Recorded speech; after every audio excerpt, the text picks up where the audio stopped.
Assalamualaikum warahmatullahi wabarakatuh. Baiklah, kita akan masuk lanjutan materi pokok-pokok Open Governance. Jadi, pada materi ini kita akan lebih membahas tentang Indonesianya. Bagaimana Open Governance di Indonesia? Open Governance diartikan sebagai transparansi dari tindakan pemerintah, akses terhadap layanan dan informasi dari pemerintah, serta ketanggapan pemerintah terhadap ide-ide baru, permintaan maupun kebutuhan. Kebijakan Open Governance ini adalah alat untuk meningkatkan kualitas pelayanan publik maupun kualitas dalam berdemokrasi. Karena Open Governance ini erat sekali hubungannya dengan partisipasi masyarakat, yang dalam artian hal itu adalah demokrasi di Indonesia. Dalam artikel yang saya baca, kebijakan-kebijakan Open Governance ini dapat menghasilkan beberapa kunci atau beberapa pokok-pokok yang dapat digunakan oleh pemerintah. Yang pertama adalah untuk memastikan hasil kebijakan itu dapat lebih baik. Yang kedua, meningkatkan efisiensi dan efektivitas kebijakan. Yang ketiga, memperbaiki kepatuhan terhadap kebijakan dan peraturan. Karena jika kita memakai digital, efisiensi, kepatuhan maupun hal-hal yang berkaitan dengan aturan itu semuanya terekam jejak. Itu lebih mudah untuk melakukan penelusurannya. Yang keempat adalah mendorong pengembangan sosioekonomi kreatif. Yang kelima adalah membina inovasi. Di Indonesia selama lebih dari hampir 20 tahun ini, karena pada tahun 2011 Indonesia merupakan founding father-nya Open Governance Partnership bersama Brazil, Inggris, Amerika, Norwegia, Filipina, Afrika Selatan, Meksiko. Itu Indonesia juga ikut mempelopori penandatanganan deklarasi Open Governance Partnership. Kenapa itu dilakukan? Karena Indonesia saat itu memiliki keinginan untuk melakukan reformasi birokrasi maupun perbaikan pelayanan publik. Jadi ini sudah sangat lama dilakukan. Hasilnya kita bisa lihat sekarang, Indonesia sudah beranjak dari negara yang dulunya masih banyak memakai manual, sekarang sudah lebih open minded ya, sudah terbuka terhadap beberapa ide-ide dari masyarakat maupun pengusaha. Hal ini dibuktikan juga dengan banyaknya anak-anak muda yang inovatif, mau seperti Bapak Makarim, seperti sekarang juga kemarin dilantik Bapak Sandiaga Uno, itu untuk memacu inovasi yang ada di pemerintahan Indonesia. Pada tahun 2015 dalam sejarahnya ini Indonesia terpilih menjadi steering committee Open Governance Partnership selama 3 tahun sampai 2018. Nah, apa saja yang sudah dilakukan dalam rentang 2011 sampai 2020 ini? Yang pertama, Indonesia mendirikan Sekretariat Nasional pada tahun 2015. Saat Indonesia menjadi steering committee, dia menetapkan beberapa lembaga kementerian sebagai penanggung jawab Open Governance ini. Yang pertama itu adalah Kementerian Luar Negeri, Bappenas, Kantor Staf Presiden, maupun lembaga-lembaga terkait. Sekretariat Nasional ini akan mendorong dan memfasilitasi interaksi antara kementerian, lembaga, pemerintah daerah, masyarakat sipil, akademisi, dan sektor swasta. Pada tahun 2018, pada penghujung masa Steering Committee OGP Indonesia, saya mengundang Bapak Chris Rowe sebagai Deputy Controller of Idaho. Beliau juga mempelajari atau sharing knowledge dengan tim Indonesia tentang Open Governance Partnership ini. Lalu yang paling fenomenal sebenarnya ada pada perencanaannya. Indonesia merupakan negara yang memiliki beberapa tahap perencanaan. Seperti yang kita tahu, ada rencana jangka pendek, jangka menengah, jangka panjang, dan Indonesia di sini pada datanya dilihat bahwa di RPJM ini, RPJP ini, Indonesia itu garis bawahi komitmen pemerintah untuk mewujudkan masyarakat yang demokratis dan berlandasan hukum, diantaranya melalui pemantapan kelembagaan demokrasi, penguatan peran masyarakat sipil, penegakan hukum secara adil, konsisten, dan tidak diskriminatif. Ini dituangkan kembali dalam RPJM atau jangka menengahnya. Pada RPJM ini diungkapkan bahwa pemerintah itu membangun pemerintahan yang lebih bersih, efektif, demokratis, dan terpercaya dengan cara mendorong transparansi dan akuntabilitas kinerja pemerintahan serta meningkatkan partisipasi publik dalam proses pengambilan kebijakan. Ini dibunyikan dalam RPJMN. Kalau daerah RPJMD. Sedangkan ini adalah RPJMN. Dan ini adalah masa kepemimpinan Bapak Joko Widodo. Dan sekarang pun juga masih terus ditingkatkan bagaimana perkembangan transparansi ataupun open governance yang ada di Indonesia. Jika melihat dari artikel yang sebelumnya saya bagikan, itu fokusnya ada pada kerangka kebijakan hukum yang dibuat oleh Indonesia. Dan sebenarnya jika melihat kebijakan dan hukum yang ada itu sudah cukup baik. Pada penelitian yang saya lakukan pada tesis saya itu didapatkan bahwa PEGI sendiri pada tahun 2016 itu merumuskan bagaimana kematangan e-government yang ada di Indonesia, baik itu di pusat maupun di daerah. Ada 5 komponen di sana untuk penilaiannya. Yang pertama adalah kebijakan, kedua kelembagaan, ketiga infrastruktur, keempat perencanaan, kelima aplikasi. Jadi semua ini sama-sama penting. Dan memiliki poin-poinnya sendiri. Jadi Indonesia sendiri sebenarnya sudah mengepus pemerintahan daerah untuk lebih bisa mengaplikasikan e-government ini dengan baik.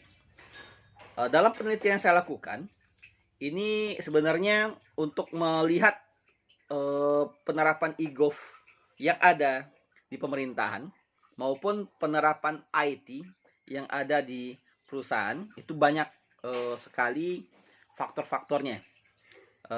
Nanti slide ini akan saya bagikan sebelum kita ujian. Jika dari beberapa penelitian yang saya ambil, itu ada sekitar 30 artikel dalam dan luar negeri. Itu ada 4 besar yang menjadi faktor penentu dalam kesiapan penerapan IT ataupun e-gov di pemerintahan. Yang pertama adalah infrastruktur teknologi informasi dan komunikasi. Ini sebanyak 13 penelitian. Itu Motagi, Arkhandes tahun 2010, PEGI, Pemerintahan Kota Bogor, Saleh dan Ashawi, Rasmi, Frario Montagna, Changarom Kum Wanarong Kun, maaf bahasanya agak susah, Yasser, Bahari, Hanafizadeh dan Rafasan, Shiri, Syafi'i dan Dabiri, Arabi dan Muhammad Kazem. Ini menyatakan bahwa infrastruktur TIK itu merupakan hal yang penting dalam penerapan teknologi informasi, baik itu di pemerintahan maupun di perusahaan. Yang kedua adalah sumber daya manusia, sebanyak 11 penelitian, budaya organisasi itu sebanyak 10 penelitian, tingkat adopsi sistem atau perencanaan itu sebanyak 8 penelitian. Sedangkan yang lainnya seperti organisasi itu ada 4, shared value ada 2, proses ada 5, kesiapan project itu ada 3, manajemen perubahan itu ada 2, bisnis ada 2, desain ulang, komunikasi, konsumen dan penilaian konsumen, dampak lingkungan, spesifikasi teknologi, dampak dari performa, tujuan dan visi, metode, anggaran, waktu, persepsi, kekuatan eksternal, shared value, faktor pendukung lainnya, self-assessment, lingkungan teknis, sumber penghargaan, itu semuanya hanya ada satu penelitian. Jadi dari penelitian yang dilakukan ini dapat disimpulkan bahwa ada 4 faktor yang selalu muncul, yang sering muncul dalam penelitian yang dilakukan tentang teknologi informasi ini. Yang pertama, saya ulangi, adalah infrastruktur teknologi informasi komunikasi. Yang kedua adalah sumber daya manusia. Yang ketiga adalah budaya organisasi. Yang keempat, perencanaan atau tingkat adopsi sistem. Jadi bukan berarti yang lain itu nggak penting, tapi ini secara umum lebih banyak mempengaruhi perusahaan maupun pemerintahan yang ada di dunia internasional. Jika kita bicara masalah open government, itu kita akan membahas tentang integritas maupun tindakan anti korupsi.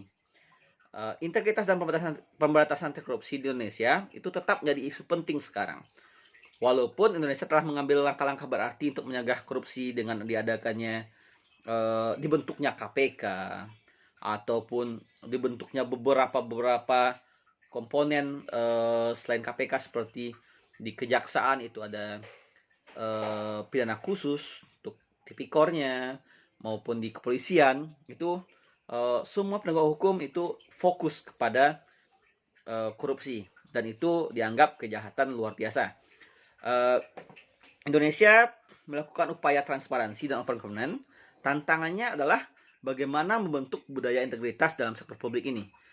Kenapa? Karena yang paling mempengaruhi tetap terhadap korupsi ini adalah integritas dari aparatur itu sendiri. Pemerintah ini berkomitmen untuk membangun budaya integritas melalui kerjasama dengan pejabat publik di seluruh tingkat pemerintah. Kalau yang pernah saya lihat sendiri dan saya lakukan, itu di setiap tahun itu ada namanya pemerintahan ini membuat panta integritas ataupun perjanjian kinerja dengan masing-masing dari manajer paling tinggi sampai manajer paling rendah. Itu sudah ada komitmennya. Lalu selain itu pemerintah juga mempush untuk melaksanakan aplikasi lapor, di mana aplikasi lapor ini adalah layanan aspirasi dari masyarakat untuk pelayanan publik yang ada di Indonesia. Dan banyak hal lainnya seperti yang pastinya adalah hal ini dilakukan secara digital. Hal ini dipush secara digital agar hasil dari kebijakan ini lebih tercatat dan dapat diakses oleh siapapun. Itulah inti dari open government dan transparansi ini. Sedangkan open government lebih sebenarnya bukan hanya terhadap internal, open itu lebih kepada masyarakatnya, di mana masyarakat di sini juga diajak untuk berpartisipasi dalam mempengaruhi keputusan yang akan dibuat oleh pemerintah. Di sini masyarakat itu dapat masuk dalam perencanaan, itu dalam musrembang. Masyarakat bisa masuk dalam pengawasan maupun pelaporan, itu bisa dalam bentuk laporan kepada auditor maupun penegak hukum lainnya.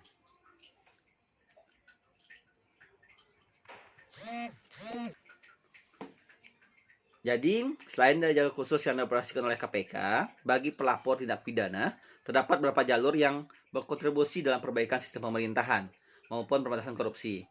Yang pertama tadi sebutkan adalah lapor, yang kedua kantor ombudsman, lalu pengaduan dalam kementerian serta tingkat pemerintahan daerah. Cara lainnya, warga negara dapat melakukan pengawasan yang dibantu dengan kehadiran media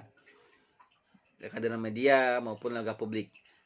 Di sini pemerintah itu sendiri itu dilakukan audit oleh BPKRI, Badan Pemeriksa Keuangan Republik Indonesia. Itu adalah auditor eksternal yang bertugas untuk melakukan pemeriksaan baik itu khusus maupun pemeriksaan regional terhadap sistem keuangan atau pertanggungjawaban yang ada di pemerintahan daerah. Lalu ada yang satu lagi namanya Badan Pengawas Keuangan dan Pembangunan dan BPKP.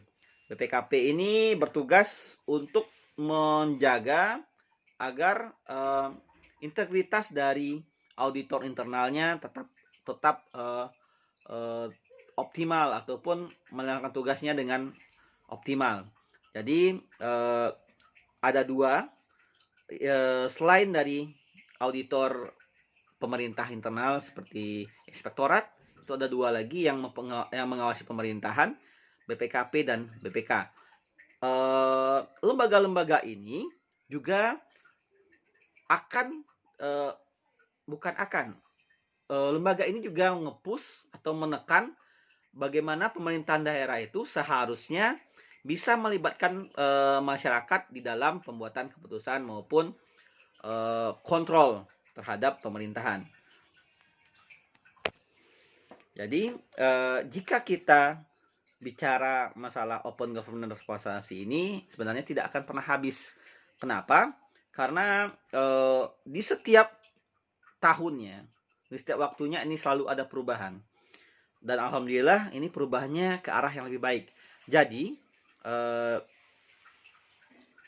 kita sama-sama bisa melihat, nanti adik-adik juga bisa lihat setelah tamat bagaimana Indonesia di kemudian harinya.